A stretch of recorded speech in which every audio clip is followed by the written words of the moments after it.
Xin chào các bạn. Hôm nay mình hướng dẫn các bạn cách để làm một cái nguồn súng. Bất kỳ nguồn súng nào cũng được các bạn.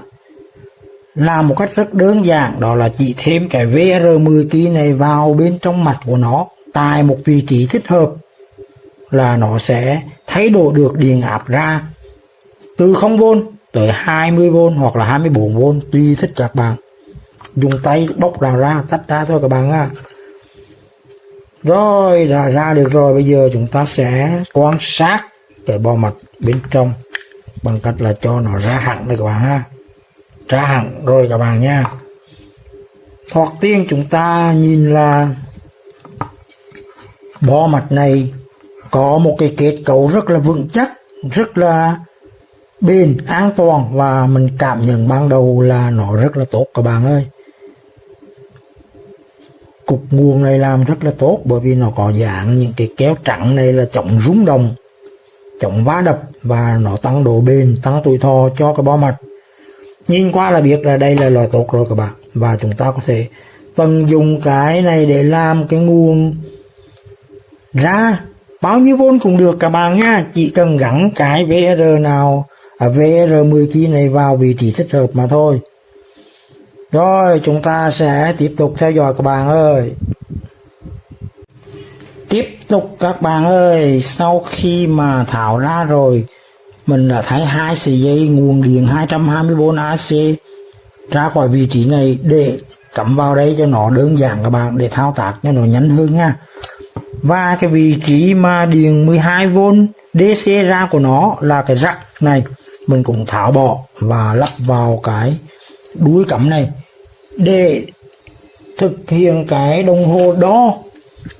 Cái đồng hồ này các bạn, mình sẽ gắn vào đây cho nó đo thuận tiện hơn. Tất cả những thao tác này chỉ là đơn giản làm cho nó dễ quay video thôi các bạn nha, không quan trọng lắm, và các bạn không cần làm cũng được, tùy mọi người nha.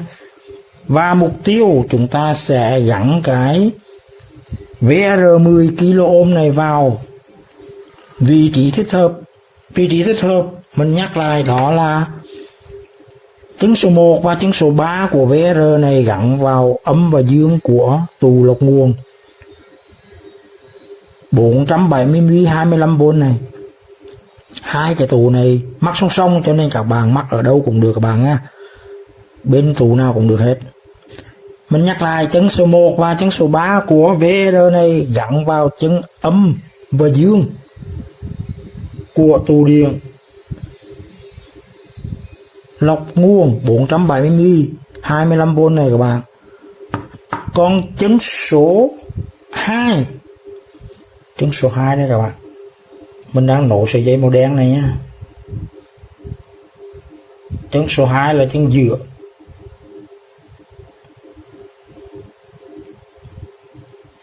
Chân số 2 này mình sẽ hàn vào chân số 1 của con TL431. Số 1 đây các bạn. Số 1, số 2, số 3, và mình sẽ hàn vào số 1 đây các bạn nhé. Còn hai chân tù là ở đây, sẽ hàn qua đây. Rồi bây giờ mình sẽ bắt đầu hàn các bạn nha. Mình sẽ phóng to lên tí để các bạn theo dõi hàn nha.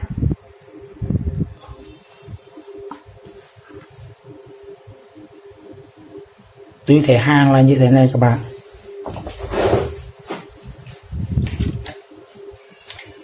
Hai chân ngoài của VR là chân số 1 và chân số 3 hàn vào hai chân âm dương của cái tụ lọc nguồn.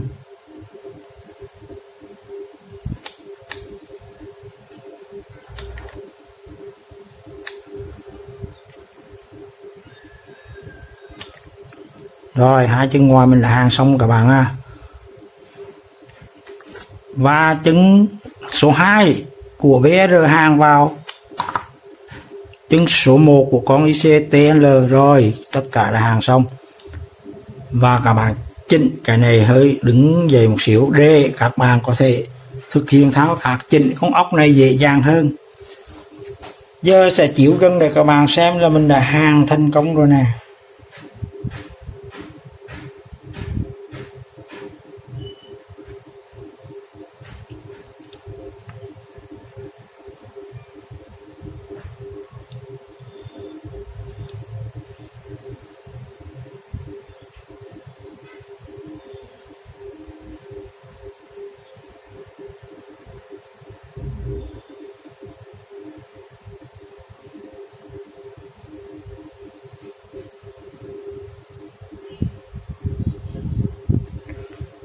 Và thế là tư thế bắt đầu chuẩn bị cắm điện thử và thụ hưởng thành quả.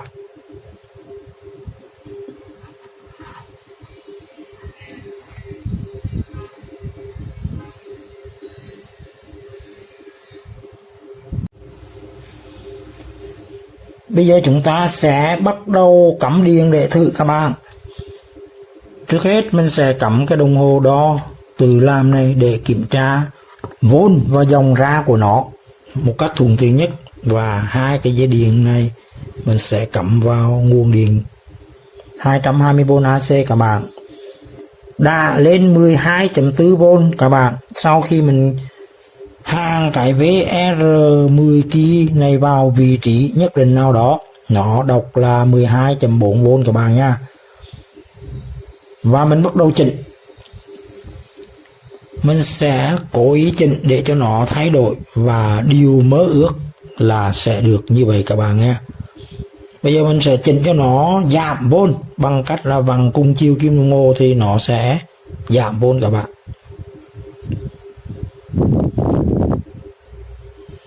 Các bạn hãy chỉnh vào cái con ốc này các bạn nhé. Dùng cái đầu vịt led mỏng 10V. Đang là 9V các bạn, 8V rồi các bạn.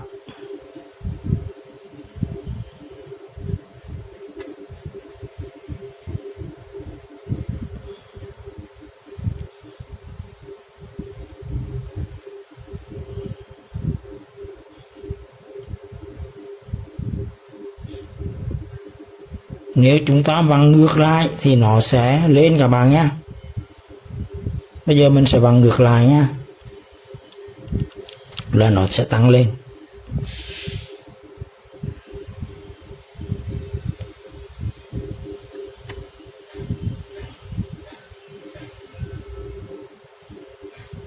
Bây giờ niềm mơ ước là nó sẽ vượt lên 12V các bạn nhé.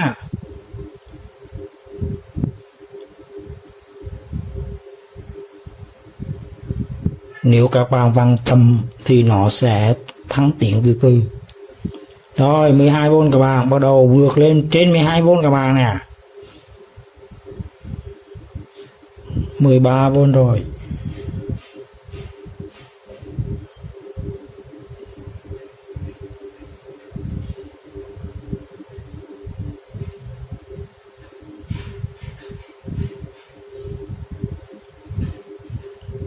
Mười 15V rồi các bạn. Các bạn muốn dừng bao nhiêu thì dừng lại các bạn nhé.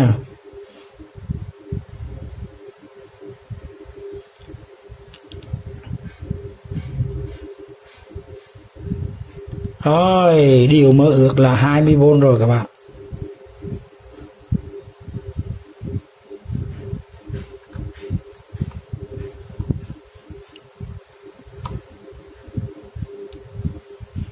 Rồi, mình sẽ dừng ở đây các bạn nha. Và mình muốn nhắc nhở các bạn một điều này. Khi các bạn chỉnh lên điện áp cao hơn 12V, cụ thể đang là 21V này, thì các bạn chú ý là cái tù này các bạn phải thay nó lớn hơn nếu các bạn muốn trên 25V nha. Hiện tại tù của nó là 25V 470mm và hai cái mắc song song với nhau. Mình nhắc nhở như vậy các bạn nha.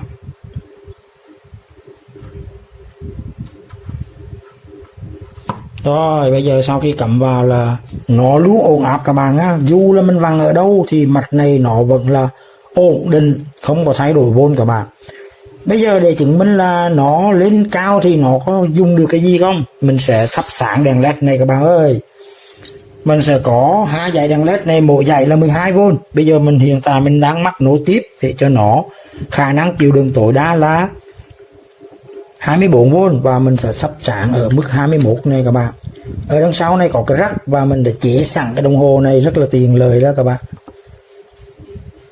Bây giờ chỉ việc kẹp vào âm dương đúng của nó thì nó sẽ cấp nguồn mà thôi. Sáng rồi các bạn ơi, sáng rất đẹp luôn các bạn. Ánh sáng này làm cho đồng hồ nó chép, cho nên mình sẽ cho nó hắt về một bên là đồng hồ nó không bị chập nữa các bạn.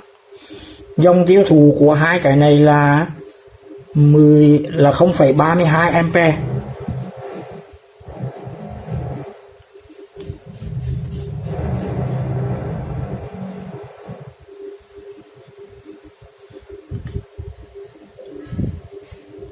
nhả ra, vốn không thay đổi các bạn, dòng là về không thôi, nối vào rất là chuẩn các bạn nha, vốn cũng không thay đổi, rất tốt các bạn. Bây giờ mình sẽ cho nó xuống, giảm điện xuống, và mình sẽ cung cấp hai cái đèn led này mắc song song các bạn ha, thử xem sao. Rồi bây giờ muốn xuống thì đơn giản thôi các bạn ha. Giờ muốn xuống thì các bạn vặn ngược lại.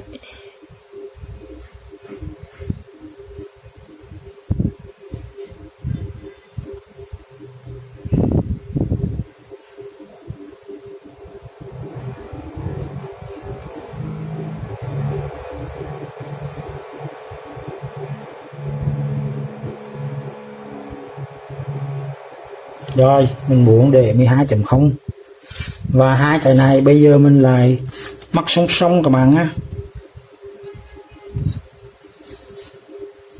Đỏ vào đỏ, đen vào đen,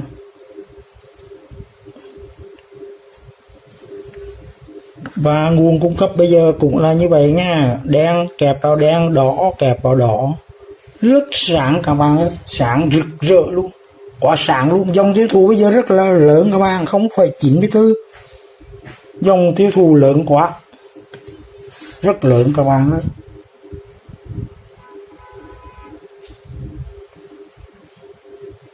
Mình sẽ nhả ra, nó không thay đổi vốn các bạn á, chỉ có thay đổi dòng thôi, rất là mạnh luôn bạn ơi, thoải mái quá.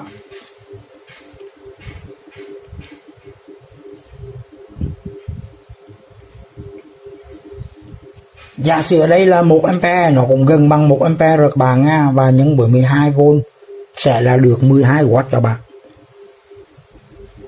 Công suất của cái nguồn này đáng thực hiện là 12W,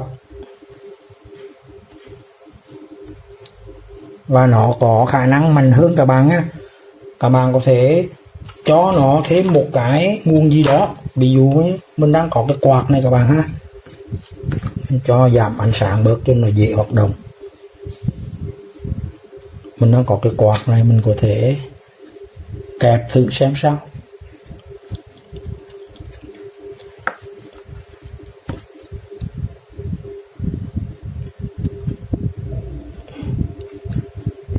Vừa chạy đèn vừa chạy quạt xem sao các bạn nha. Rồi, rất mạnh các bạn, vốn không thay đổi mà dòng bây giờ là vượt lên 1.29A. Mình nhả quạt ra các bạn, về dưới 1A liền ha, rất tốt. Các bạn lưu ý là 12.0 này không có thay đổi gì các bạn nhé. Cái điều hay nhất của cái nguồn sung là như vậy, nó rất ổn định.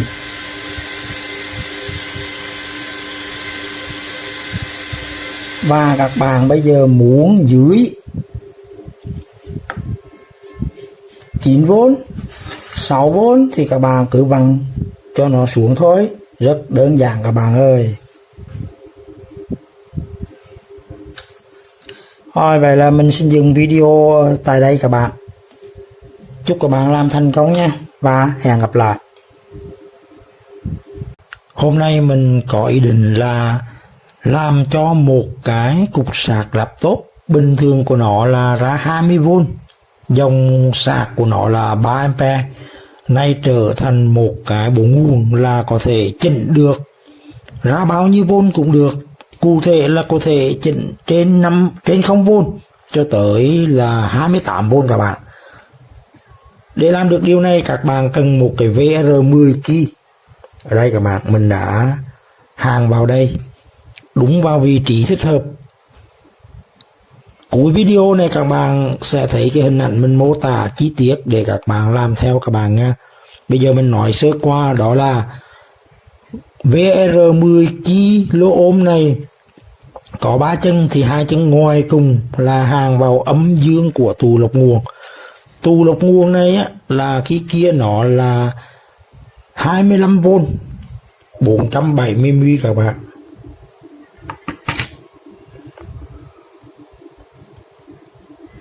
Bây giờ mình thay lớn hơn để có thể chỉnh điện áp cao hơn các bạn nha. Lớn hơn là bao nhiêu các bạn? Là 50V 1000 microfarad. Lớn hơn nhiều các bạn nha, để có thể chỉnh được lên tới 28V thì mới an toàn, không bị cháy nổ các bạn nha. Còn điểm dựa của cái VR10 kΩ này thì các bạn hàng vào chứng số 1. Chứng số 1 của con chip điều chỉnh điện áp là TL các bạn, 431. Và mình sẽ dùng cái đồng hồ tự chế của mình cắm vào đây để có thể đọc được cái điện cho nó dễ dàng các bạn nhé. Là các bạn thấy nó sẽ có tác dụng. Đó, đang xuống các bạn nha. Bây giờ mình tiếp tục vặn ngược chiều kim đồng hồ cho nó xuống 12V các bạn nha.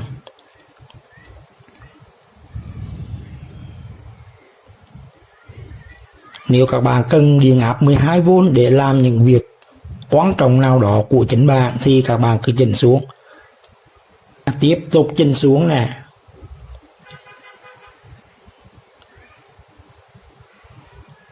Mình sẽ dừng xem 9V. Nếu các bạn cần 9V để làm cái gì đó và tiếp tục vặn nữa thì nó sẽ xuống 8V các bạn. Rất thoải mái các bạn nha. Tiếp tục các bạn. Bây giờ là lúc mình hưởng thụ cái thành quả mình làm được. Sau khi cái VR này mình đã móc vào đúng vị trí, chỉnh cho nó ra điện 12V ở đây các bạn.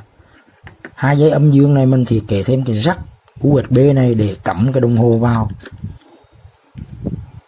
Đo cho được cái vôn của nó là 12.8 và dòng chưa có bởi vì chưa sạc. Bây giờ mình sẽ tiến hành lấy cái bình xe máy 12V 3.5A của xe máy các bạn nha, kẹp âm dương vào để cho nó sạc.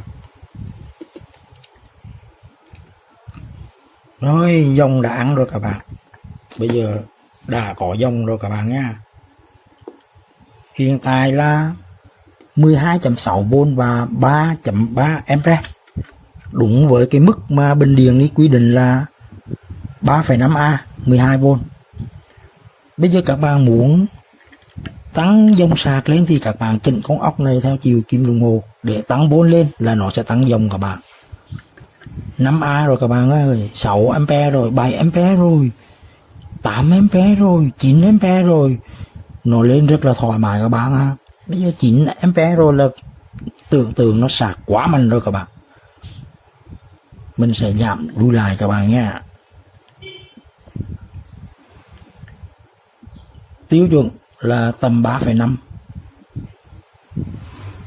Đó, mình sẽ để mức 3,5 như là bình quy định. Ở đây mình thiết kế cái rắc này là để kiểm soát dòng sạc. Khi nhả cái này ra thì nó đo cái vôn của đang có cái bình này là mức 12V. Khi cắm vào là nguồn điện bên này tràn qua và nó sạc.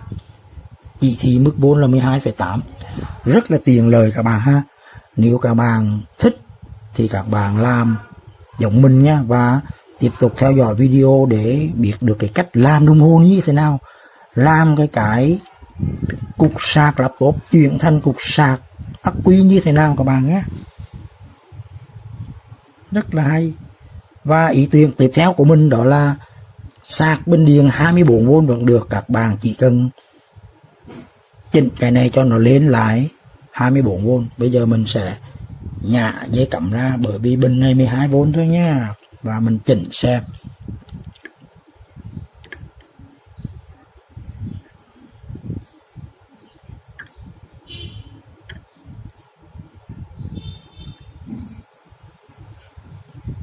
Rồi 24V rồi các bạn. Đấy, các bạn với mức điện áp 24V này các bạn có thể sạc bình điện 24V các bạn nhé. Và chúng ta sẽ tăng từ từ lên 25, 26 để cho nó có dòng sạc mạnh hơn. Rồi. Thật là đơn giản phải không các bạn? Rất là dễ làm luôn. Thôi các bạn tiếp tục theo dõi để làm theo ý thích của mình các bạn nha. Bây giờ mình sẽ thử cho các bạn xem. Mình có một cái chip code LED trên 10W cũng mạnh lắm các bạn, mà điện áp là 12V, đã mắc tỏa nhiệt bằng hai con ốc nào vào cái miếng nhôm này để bảo đảm an toàn khi mà nó bị nóng các bạn. Và bên dương là mình sẽ dương, bên này có dầu dương các bạn, có dầu dương nhé. Mình sẽ kẹp dương vào đây, ấm vào đây các bạn nha. Để cấp nguồn cho nó, mình chuẩn bị sẵn một cái rắc điện thoại rồi các bạn.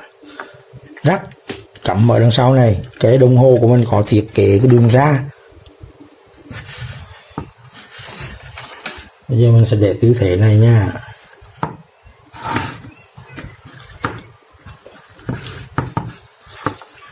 Để các bạn có thể đọc được.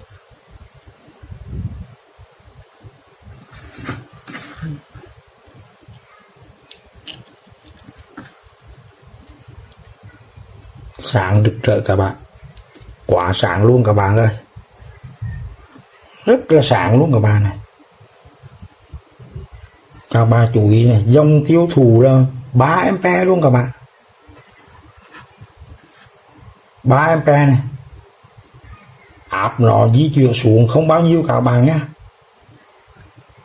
Dòng 3,3A rồi này các bạn, dòng rất mạnh các bạn nhé. Các bạn lưu ý điều này nhé, rất tốt luôn các bạn. Còn chip code LED này quá sáng các bạn ơi. Nếu các bạn muốn dùng cái này để làm đèn LED thì là rất tuyệt vời luôn các bạn, hoặc là làm đèn pha thì quá tuyệt vời các bạn nhé. Rồi các bạn chú ý cho mình là trên 3A các bạn nha. Điện áp này nó sụt áp không bao nhiêu cả nha. Rồi bây giờ mình sẽ chuyển cho nó lên cái điện áp 24V thì cấp nguồn cho cái gì. Bây giờ tiếp tục mình sẽ vặn các bạn nhá. Cứ chỉnh vào đây con ốc này các bạn, vặn cho nó cùng chiều kim đồng hồ tới khi nào mà nó lên cao nhất 28V chẳng là sẽ dừng lại. Rồi 28V rồi các bạn, 24V các bạn nhé, xin lỗi. Chỉ định của mình không phải 28 mà là 24.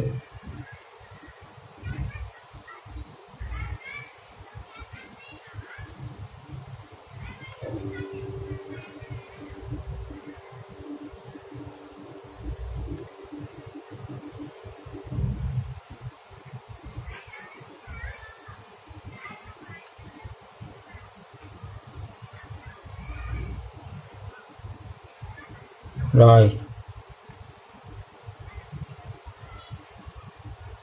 Rồi cái dừng ngang 24.0 này các bạn nhé. Và mình đã có sẵn đèn LED 12V, mỗi thanh này 12V các bạn. Mình sẽ mắc cho nó nối tiếp đèn này 12 mắc với nối tiếp đèn 12 kia là thành 24V các bạn ơi. Rồi các bạn hãy thưởng thức nha. Cũng như vậy mình sẽ kẹp dây đỏ là nguồn dương, dây đen là nguồn âm. Rồi các bạn theo dõi cái đồng hồ nha, sáng rực rỡ luôn các bạn. Dòng tiêu thụ là 0.48, chỉ là một nửa ampere mà thôi, rất sáng các bạn ơi. Bây giờ mình sẽ cho cái này nó giảm ánh sáng, nó hướng về bên khác để cái đồng hồ này có thể đọc được dễ dàng. Rồi các bạn quan sát nha, vốn không thay đổi gì cả, dòng là 0.5 tức là một nửa của 1 ampere. rất thoải mái các bạn muốn chỉnh bao nhiêu đó tùy các bạn, từ thấp là trên 0V một tí, ví dụ như 5V, 7V, 8V, 9V cho tới 24V và cao nhất là 28V các bạn ơi, rất là thoải mái luôn các bạn. Vậy thì bây giờ các bạn có dùng đèn hay là các bạn không dùng đèn thì tùy mỗi người, cũng có thể là các bạn dùng quạt máy,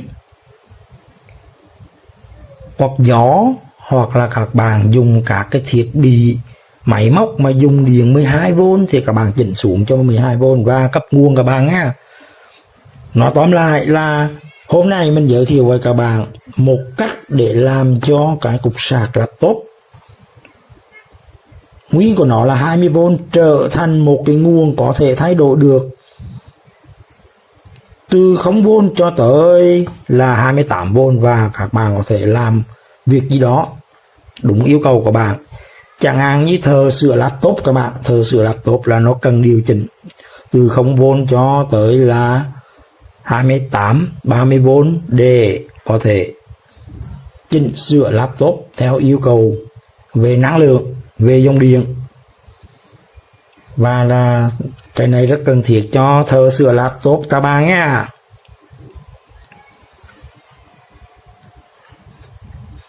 Bây giờ các bạn sẽ tiếp tục theo dõi cái phần cuối là mình sẽ chỉ dẫn hình vẽ móc cái VR 10kg như thế nào các bạn nhé. VR này nha.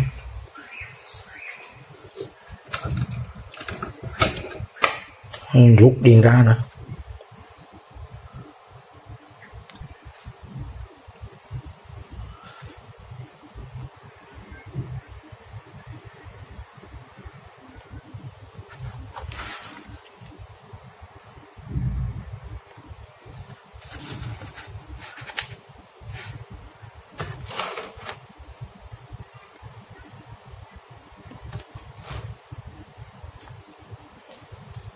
Đây là hình vẽ mình mô tả cái cách để câu cái VR 3 chân vào cái chân số 1 của cái con chip điều chỉnh điện áp, gọi là chân hồi tiếp của con chip này các bạn. TL431 có 3 chân 1, 2, 3, mình đã nối chân số 1 vào điểm giữa của cái VR các bạn. Hai chân còn lại là chân dưới sẽ nối vào ấm tù của tù lọc nguồn, đã thay là 50V 470 microfarad. Chân ở trên thì nối vào dương tù. Giới thiệu các bạn cách hàng là như vậy các bạn. Còn hình ảnh chi tiết thì mình cũng muốn cho các bạn xem, nhìn ở đây các bạn nha.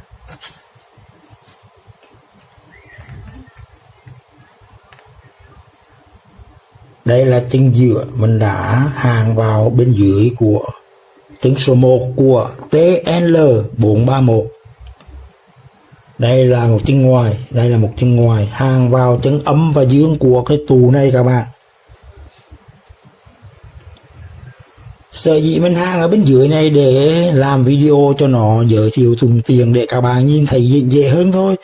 Còn khi các bạn làm thực sự thì các bạn phải đưa cái này lên ở trên mặt trên này các bạn nhé, để an toàn bảo vệ và có thể chỉnh được sau khi các bạn cho vào cái hộp này các bạn nha.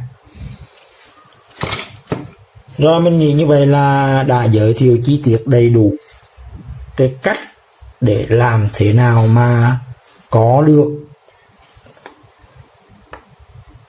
một cái cục sạc laptop có thể chỉnh được từ 0V tới 28V rồi các bạn nha.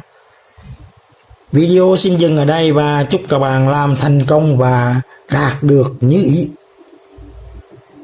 Xin chào và hẹn gặp lại. Xin các bạn một like, một subscribe để ủng hộ kênh mình nha. Chân thành cảm ơn các bạn.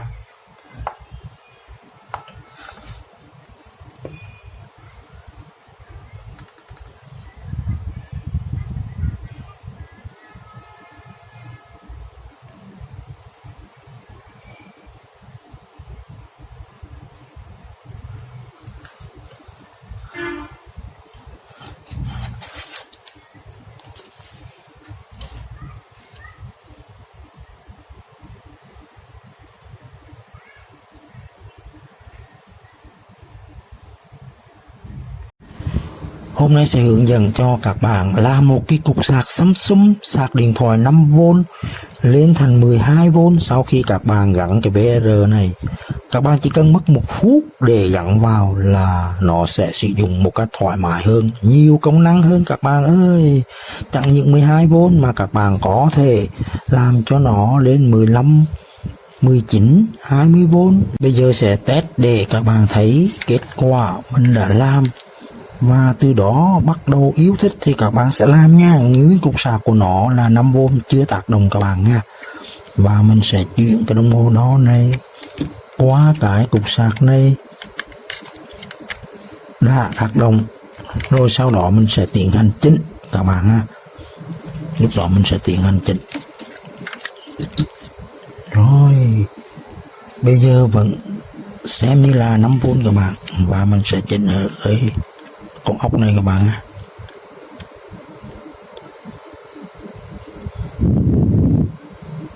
Các bạn muốn mấy V mình sẽ chỉnh cho các bạn. Các bạn vặn nhánh thì nó lên nhánh các bạn nhé. Mình sẽ đưa gần cho các bạn xem. Rồi 12V các bạn có thể dùng 12V các bạn thích nữa thì các bạn lên nhé. Đó, rất là thoải mái các bạn ơi. Nó có thể lên tới 25V, và mình đang lùi lại. Mình sẽ dừng 12 để sau đó mình sẽ chế các cái tải cho các bạn xem. 12V các bạn, rất là chuẩn các bạn nhé. Để khám phá bên trong, bắt đầu mở cái nắp này ra rất dễ dàng các bạn, và dùng vít bậy cái tấm này lên. Khi các bạn tháo ra thì nó rất là đơn giản các bạn. Đây là chi tiết 3 sợi dây hàng VR vào vị trí của bo mạch.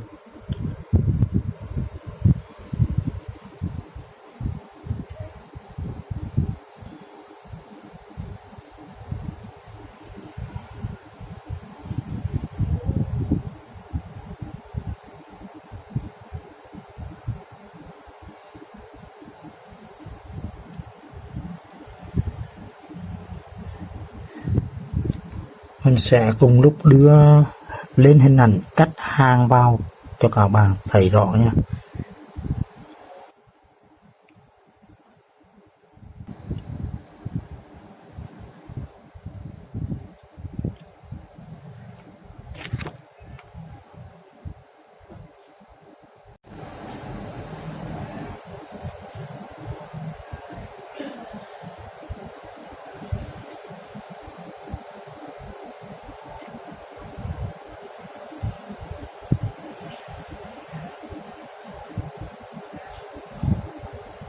Nhưng bây giờ video này mình muốn giới thiệu là chỉ cần nâng lên 12V và dùng cho quạt máy để làm mát nếu các bạn muốn. Quạt là chạy rất là mạnh luôn các bạn. Dòng bây giờ đã lên được 0.64A, rất thoải mái các bạn nha. Dòng này có thể lên được 1A các bạn nha, có nghĩa là các bạn có thể móc thêm một cái quạt máy nữa song song cũng được, tức là dùng 3 cái quạt máy đó các bạn.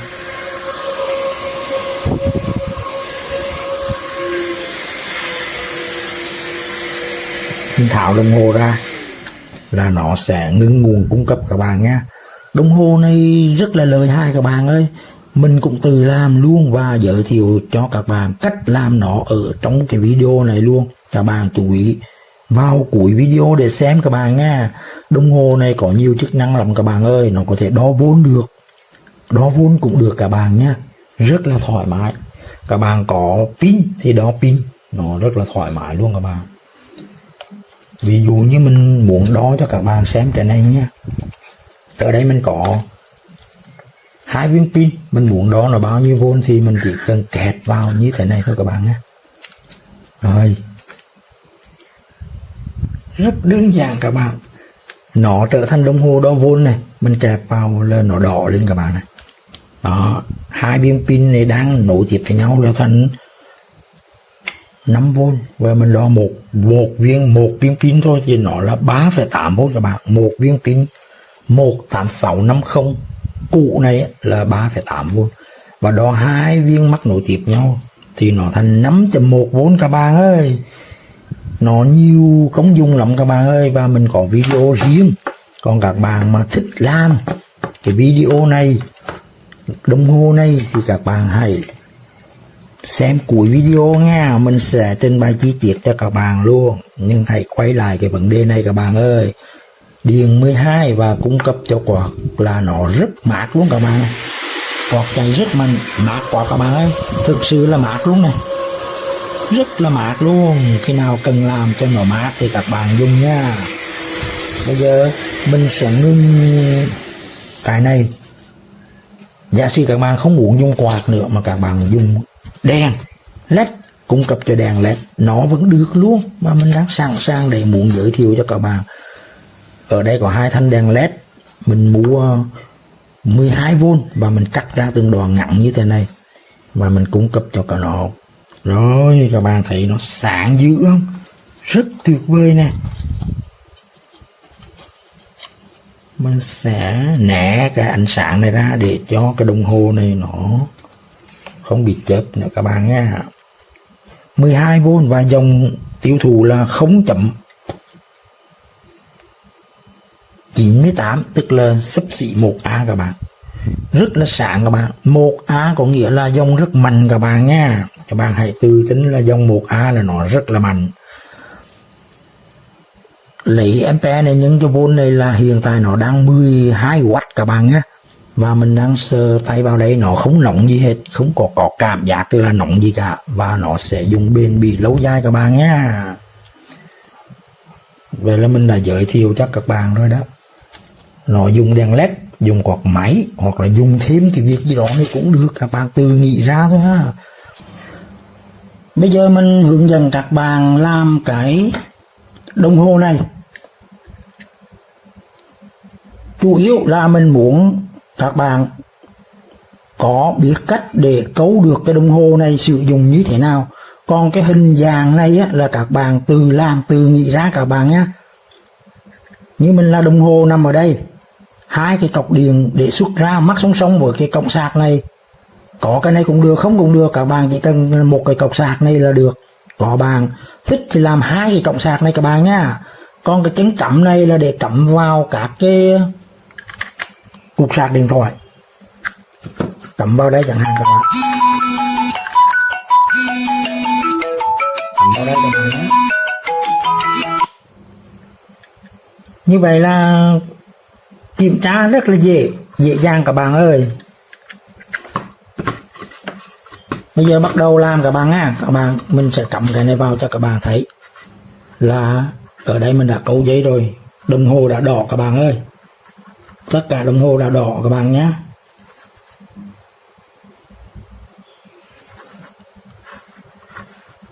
Mình sẽ giải thích chi tiết một chút các bạn nè. Ở đây là cục sạc iPhone. Đây là một cái giấy sạc mình đã cắt ra, chỉ lấy hai sợi màu đỏ và màu đen. Còn hai sợi màu xanh và màu trắng mình cắt bỏ không cần. Sợi màu đỏ này là đại diện của 5V, thì mình câu vào dây màu đỏ và màu vàng của cái bảng đồng hồ này các bạn. Các bạn hãy nhìn kỹ nhé. Còn dây màu đen thì câu vào dây màu đen lớn và dây màu đen nhỏ của cái bảng đồng hồ này. Mình tách ra cho các bạn nhìn rõ này. Bảng đồng hồ này còn là duy nhất dây màu đỏ thì sẽ đi ra cái chân âm của cái cục sạc điện thoại. Cục sạc này các bạn lấy ở đâu? Các bạn lấy ở trong những cái cục sạc điện thoại cũ hỏng, các bạn đập lấy ra. Nhớ là khi tháo các bạn phải giữ cả cái chân này đầy đủ. 4 chân này phải giữ đầy đủ các bạn nhé. Còn chân dương của cái cục sạc, cổng sạc này thì các bạn hàng vào dương của cái dây sạc 5V. Rồi tất vả chỉ có vậy, đơn giản quá các bạn ơi. Giờ mình sẽ cắm cái sạc này vào là xong. Tất cả chỉ có vậy thôi các bạn nhé.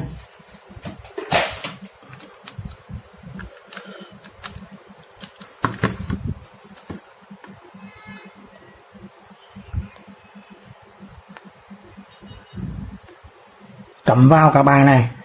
Vốn giảm xuống 4.7 vì dây mình câu nhỏ quá và dòng đã tăng 7 ampere. Để cái bảng đồng hồ này không báo tụt áp thì các bạn câu những cái dây này thật lớn các bạn nhé, và cắt ngắn những cái dây này lại. Mình sẽ để như này để các bạn thấy là rất dễ dàng làm các bạn nha. Và các bạn sau khi nhìn cái này rồi các bạn hãy tự mình câu lấy, chứ mình không cần đưa phải sơ đồ đâu các bạn nha. Và mình sẽ tháo hai cái này ra để các bạn nhìn kỹ hơn một chút, rất dễ dàng hơn này. Đấy, rút cái này ra. Với tư thế này các bạn sẽ làm được ngay.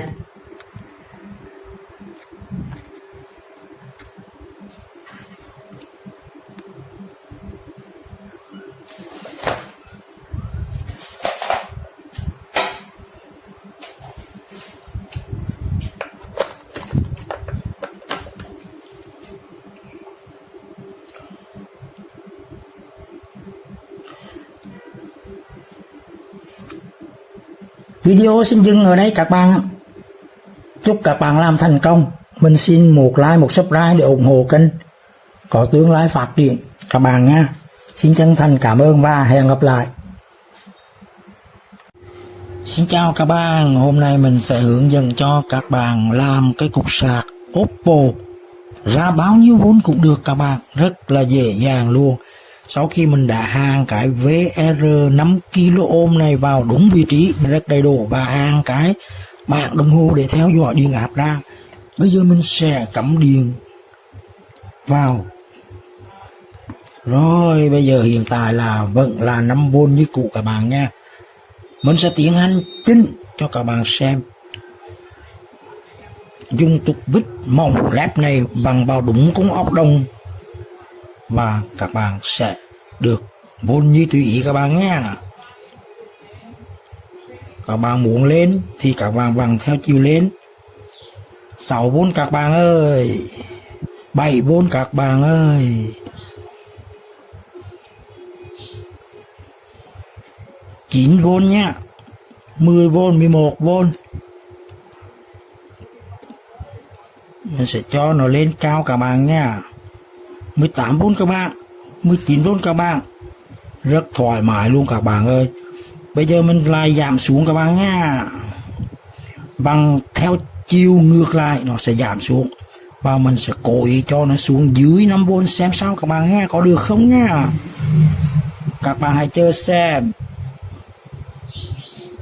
Cho nó xuống dưới 5V xem nào.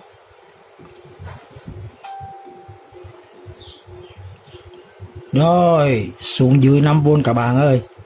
Và mình muốn cho nó xuống tầm 3,7V. Đúng bằng một viên pin của 18650 xem. Rồi, 3,7V các bạn. Rất là ưng ý. Giờ mình sẽ văng lên các bạn nha. Và các bạn muốn bao nhiêu cũng được.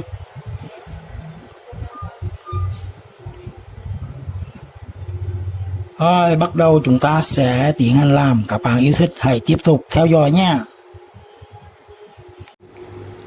Để thêm cái VR 5 kΩ này vào cục sạc điện thoại Oppo các bạn. Đầu tiên các bạn hãy mở ra để lấy bo mặt. Muốn mở cái Oppo này các bạn lấy ở phía dưới chân này các bạn. Ở đây mình mở rồi, bây giờ nó rất là dễ ra các bạn. Và đây là bo mặt.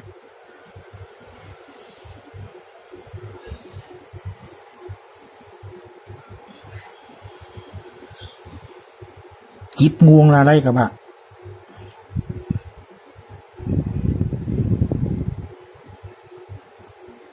Mình sẽ ghi tên chip nguồn này lên trên để cho các bạn nhìn dễ thấy nha.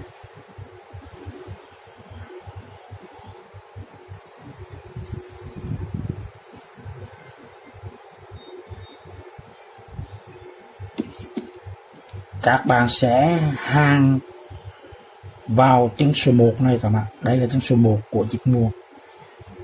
Chân giữa của VR này á, là các bạn hàn vào chân số 1. Còn chân số 1 và số 3 của VR các bạn hàn vào đây nè. Điện trở này và điện trở này. Các bạn lưu ý nha. Ở đây là hàn chân số 1, ở đây hàn chân số 3. Còn chân số 2 của BR là hàng vào đây các bạn. Chân số 1 của con IC nguồn. Tên IC nguồn này mình viết ở trên bảng cho các bạn xem nha. Rồi chúng ta bắt đầu hàng vào thì sẽ có kết quả mỹ mãn các bạn ơi. Bây giờ mình chiếu gần cho các bạn xem xét mình hàng như thế nào để lấy kinh nghiệm các bạn nha. Hai chân ngoài của BR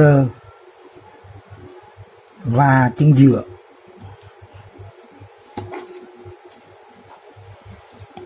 Chân giữa đây các bạn. Chân giữa này hàng vào chân số 1 của con IC nguồn này các bạn nha. Chân giữa tức là chân số 2 hàng vào chân nguồn của con này. Còn hai chân ngoài 1 và 3 này hàng vào hai đầu của cái điện trở để lấy điện áp so sánh.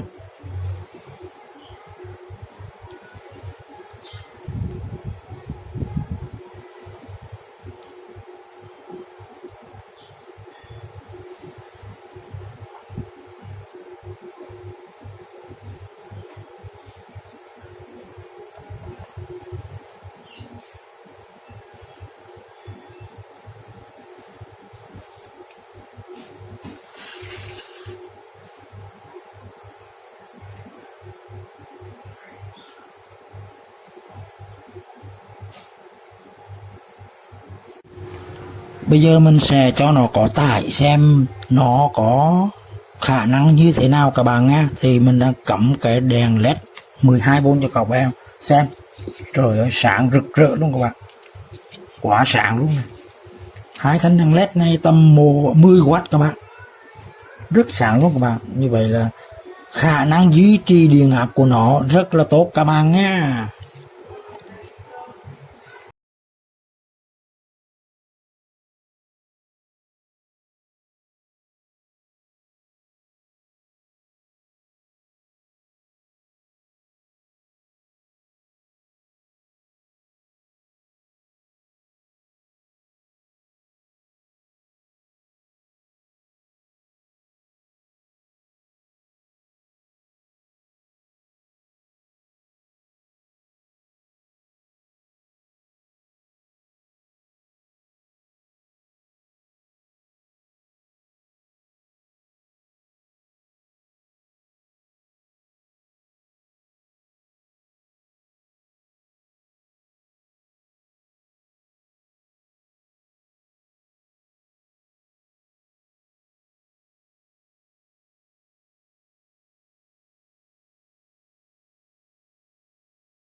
Rất vui được gặp lại các bạn.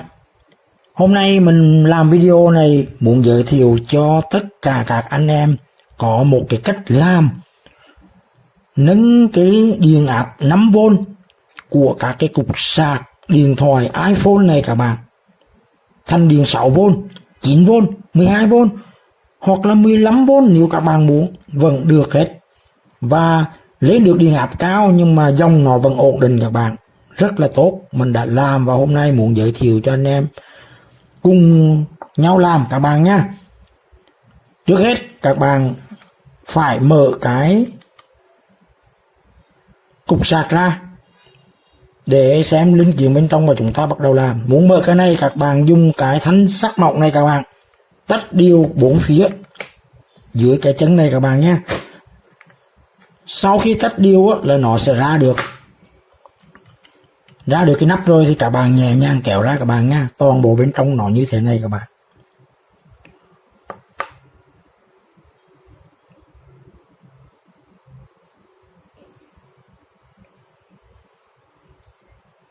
Bây giờ chúng ta sẽ bắt tay vào làm. Mình sẽ tìm cái vị trí và mình sẽ kích cho nó lên và các bạn cùng theo dõi nhé. Mở ra được rồi á, các bạn sẽ nhẹ nhàng tách hai cái bo ra hai bên riêng biệt để sẵn sàng cho việc tìm cái vị trí linh kiện mà mình ở đó. Mình sẽ thêm vào một cái VR để thay đổi cái chỉ số vôn ra theo mong muốn các bạn. Và cái điện trở đó nằm dưới cái cuộn dây này các bạn ơi. Mình sẽ dùng chì hàng nhả cái cuộn dây đồng này ra ở các vị trí chân hàng này 1, 2, 3, 4, 5, 6 chân hàng này các bạn, là mình sẽ dùng chì để nhả, chì nhả, bột chì nhả hàng đó các bạn. Mình sẽ hàng vào đây.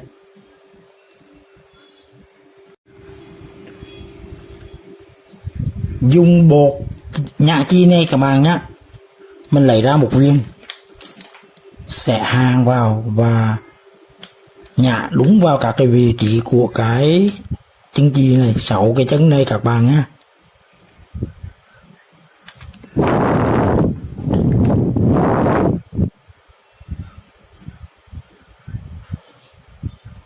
Khi nào độ nóng nó vừa đủ là nó sẽ tự động ra được các bạn.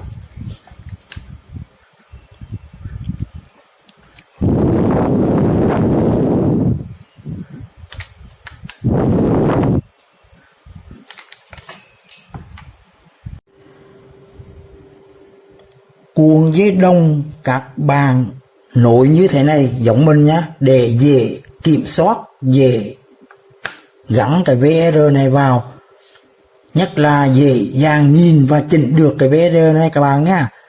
Quan trọng nhất là có thể thấy được các cái vị trí của cái điện trở hồi tiếp để gắn cái VR này vào các bạn. Xin các bạn nhìn kỹ nha.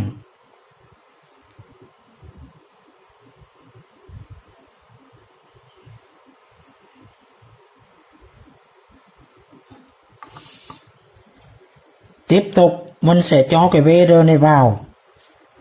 Gắn như thế nào thì đơn giản thôi các bạn. Dây màu đỏ là chân giữa của VR 5 kg này, mình gắn vào chân số 3 của con chip này các bạn. Chip nguồn này, chân số 3. Dây màu đen này mình gắn vào mát chung của cái bo này. Còn dây màu xanh dương, xanh blue này xanh lục này mình sẽ gắn vào dương của cái diode nguồn hồi tiếp. Chỉ vậy thôi các bạn, có sơ đồ kèm theo. Các bạn nhìn đó mà làm cho đúng nha.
Sau khi mà gắn được cái VR 5 kΩ này vào đúng vị trí để cần chỉnh á, thì chúng ta có được cái sản phẩm như thế này.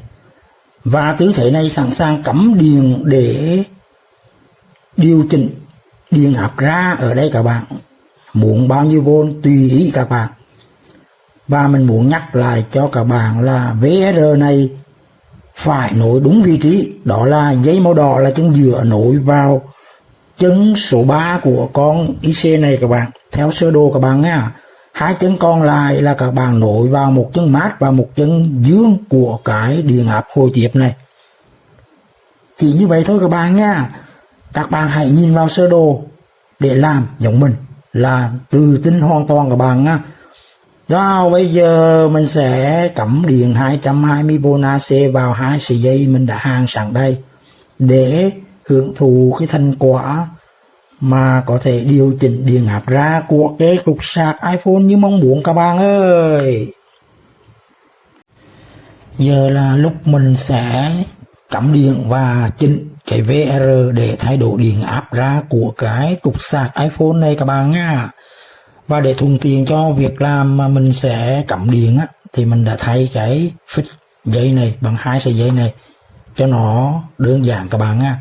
Và sẽ cắm cái bảng đồng hồ đo này vào cái cổng sạc điện thoại để đo vôn cho nó tiện lợi các bạn nha. Bây giờ mình sẽ bắt đầu cắm nè. Các bạn chú ý theo dõi nha. Đây là chính là thành quả đây các bạn ơi. Đỏ rồi, đang là 5V các bạn nha. Sau khi mình nối cái VR này vào với một vị trí nào đó, nó đang nằm ở mức là 5V. Bây giờ mình sẽ chỉnh cho các bạn xem nó thay đổi lên xuống như thế nào, các bạn theo dõi nhá. Mình sẽ kẹp cái này. Bây giờ mình chỉnh lui là nó giảm vôn các bạn ơi. Nó giảm, đang giảm này 3 mấy vôn này các bạn, 3,7V này. Nếu các bạn muốn thấp thì các bạn vặn xuống các bạn nhá. Bây giờ mình sẽ vặn lên lại nha. Cho nó lên lại 5V rồi các bạn nha. Và tăng hơn 5V nè các bạn theo dõi nha. 6V rồi các bạn ơi. 7V rồi các bạn ơi.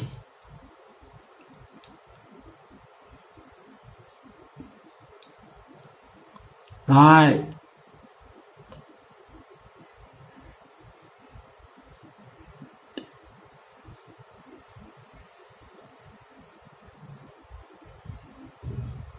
Có khả năng là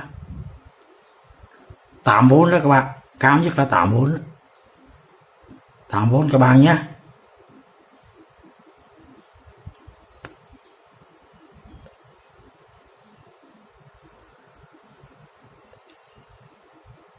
Cái VR này mình đang để cái thang là cao nhất là 8V các bạn nha. Và các bạn có thể thay cái VR khác, nó sẽ cao lên tới 9V, 12V các bạn nhá. Và các bạn dùng thoải mái. Bây giờ mình chỉnh lại lần nữa nha, về 5V này.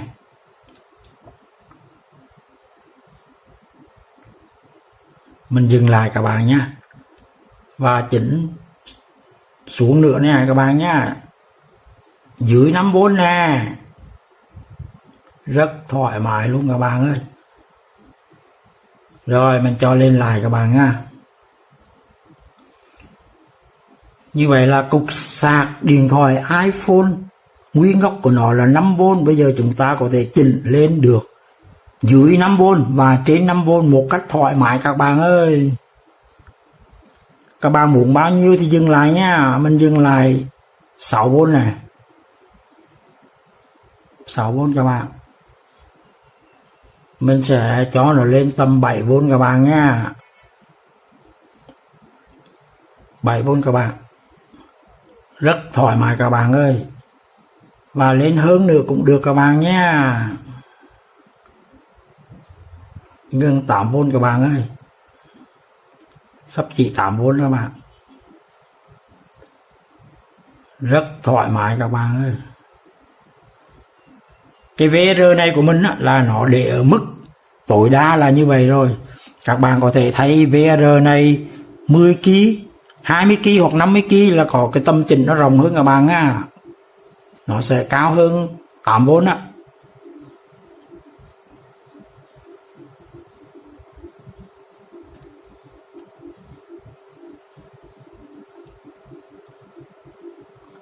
Rồi như vậy là đã thành công phương pháp thay đổi điện áp ra của cục sạc iPhone các bạn nha.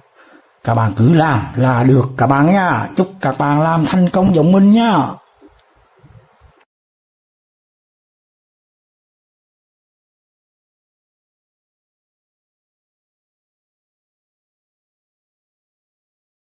Bắt đầu làm với cái cục sạc laptop hiệu Licheon này các bạn nha. Nó ra 19V, dòng của nó là 3,5A. Các bạn cắm nguồn điện vào, đèn xanh là báo các bạn nha. Và bây giờ là tiến hành đo tìm cái chân điểm hô tiếp tại vị trí chân số 2 của con chip 8 chân này các bạn. Đầu tiên mình đo điện 19 xem có không, có điện 19 các bạn nha. Và mình dí vào chân số 2 các bạn. Thôi các bạn để ý chân số 2 nha. Nó đang chỉ là 2.5V các bạn nha. 2.5 nha, rõ ràng là chính xác như vậy. Và mình đo luôn chân số 3 cho các bạn xem, nó cũng là tầm 2.5. Như vậy là theo lý thuyết thì chân số 2 và chân số 3 đều là 2.5 và các bạn sẽ chọn chân số 2 để hàng điểm giữa VR nhé. Bây giờ các bạn hàng cái VR 3 chân này vào. Cách hàng đó là 2 chân ngoài cùng của VR hàng vào âm và dương của tủ lọc điện ra 19V này. Và chú ý cái chân ngoài phía bên trục đồng này là hàng vào chân dương tù các bạn, để vặn được cùng chiều kim đồng hồ các bạn nha. Sau đó các bạn vặn con ốc này chỉnh làm sao cho điểm giữa của nó ra được 2.5V. Bây giờ mình sẽ đo cho các bạn xem. Ở đây là đang là 19 các bạn nha, mà bên này là nó hiện tại đang là bao nhiêu V nè, 5.8V. Mình sẽ chỉnh con ốc này tới vị trí 2.5 các bạn nha, là mình sẽ dừng lại. Sau đó mới hàng điểm dựa vào chân số 2 của con chip 8 chân các bạn nha.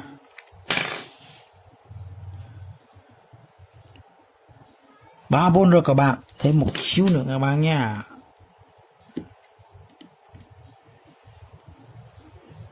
Rồi tầm đó được, không cần phải chính xác 2.5, lúc đó nó ra bao nhiêu V là tùy. Bây giờ nó xuống 1.5 rồi các bạn. Mình sẽ lùi lại. Các bạn nên cẩn thận làm điều này. Lúc đó các bạn hàng vào là nó sẽ có điện áp. Rồi 2.2 các bạn nha. Bây giờ là mình sẽ hàng điểm giữa này vào chân số 2. Rồi bây giờ hưởng thụ thành quả các bạn ơi. Sau khi mình hàng sợi dây màu đen vào chân số 2 của con chip 8 chân này á, thì nó thực hiện nhảy lên là 21V liền các bạn, có hiệu quả ngay lập tức. Và bây giờ mình sẽ chỉnh con ốc này cho các bạn xem nó thay đổi thế nào nha. Đó, mình chỉnh lui này, nó giảm này. Lúc trước là 19V các bạn, bây giờ các bạn muốn bao nhiêu V cũng được. Rồi, mình cho xuống 12 nha, 10 này, 9 này. Rồi, như vậy là các bạn đã thấy được kết quả đó các bạn ha, rất là tuyệt vời luôn. Bây giờ phải nói rằng là thành công, và cách làm là như vậy các bạn nha. Mình sẽ chịu cái này lên sạc một tí để cho các bạn xem nha. Nhưng mà mình sẽ rút điện ra để tránh nguy hiểm.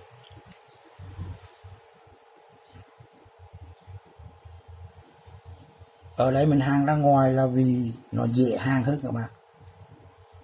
Các bạn quan sát dây màu đen nha, mình hàng ra ngoài cho nó dễ hàng thôi các bạn nha. Chân dựa này.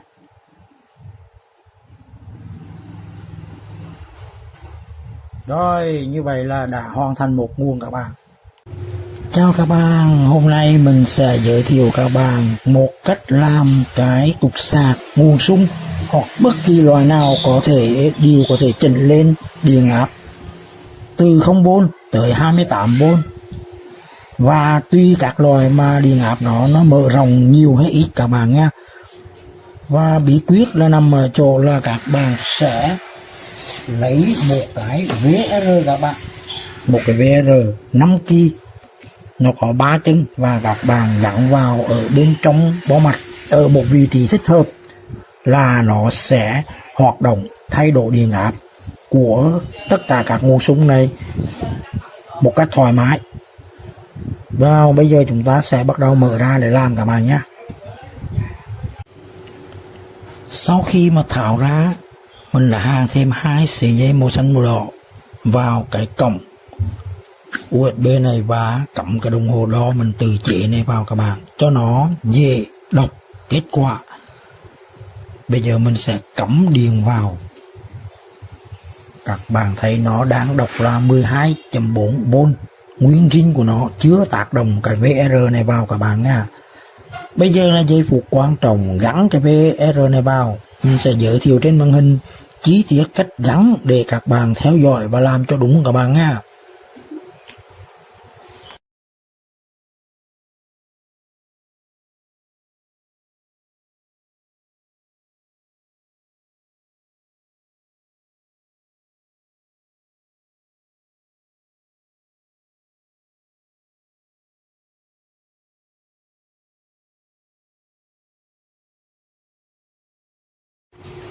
Đã hàn VR 5kΩ này vào vị trí thích hợp của nó rồi các bạn nha.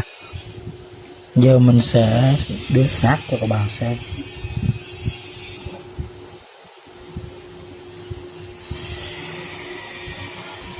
Hai chân bên ngoài của VR hàn vào âm và dương của tủ lọc nguồn. Tủ lọc nguồn là tủ này các bạn nha. Còn chân giữa, chân số 2 là mình nối sợi dây màu xanh này các bạn, hàn vào chân số 1 của con TL431. TL431 là màu đen này các bạn nha. Nó có 3 chân các bạn.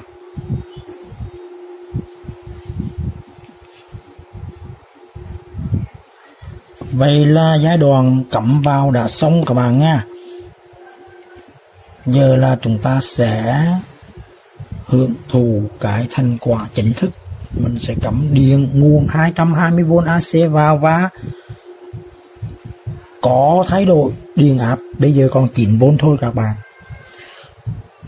Các bạn có thể chỉnh bao nhiêu V tùy ý các bạn bằng cách là dùng một con vít led gắn vào con ốc này các bạn nha, và sau đó quay chỉnh.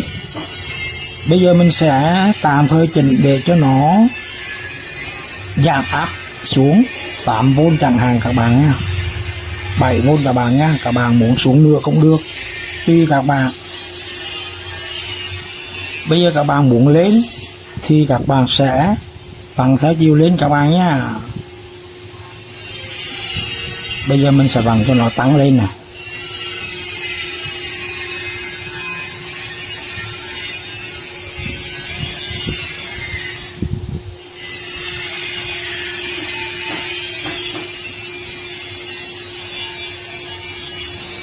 Cái hay của cái VR này là các bạn chỉnh muốn lên bao nhiêu V cũng được, sau khi các bạn gắn đúng vào vị trí thích hợp. 10V rồi các bạn nha, mình sẽ cho lên 11V và 12V. Như ban đầu xem 11V. Rồi 12V là nguyên gốc của nó các bạn. Bây giờ mình sẽ vặn cho nó tăng lên các bạn nha.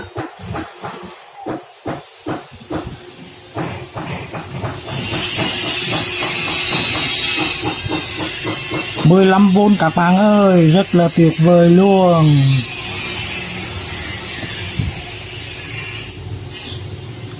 Tiếp tục 18V các bạn ơi. 20V rồi các bạn. Như vậy là khả năng là 21V các bạn, 21V là chấm dứt.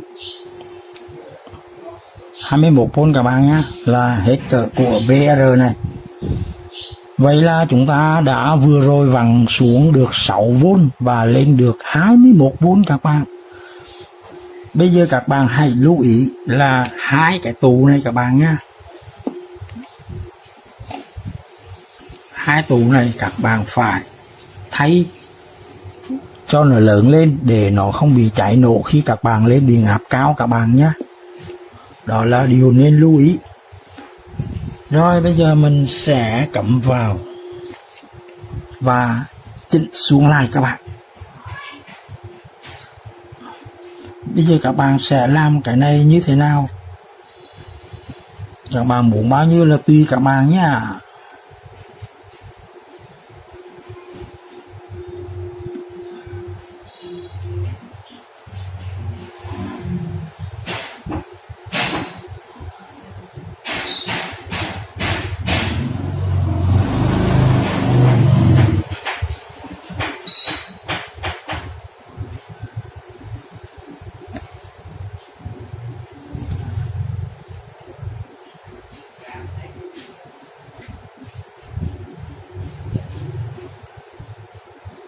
Mình sẽ dừng vị trí 12V như cũ xem sao các bạn.